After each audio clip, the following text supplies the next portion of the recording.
ఏమి మాసంబున ఏమి పక్షంబున ఏ వారము నాడు ఏ పొద్దున జయమంగళం నిత్య శుభమంగళం జయమంగళం నిత్య శుభమంగళం శ్రావణ మాసమున శుక్లపక్షమునందు శుక్రవారము నాడు మునిమాపున పంచకల్వలు తెచ్చి బాగుగా తను నిలిపి భక్తితో పూజించమని చెప్పెను.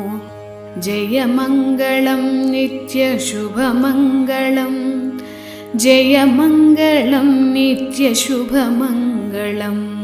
అప్పుడది శ్రావణము ముందుగా వచ్చినను భక్తితో పట్నమును అలంకరించి వన్నె తోరణ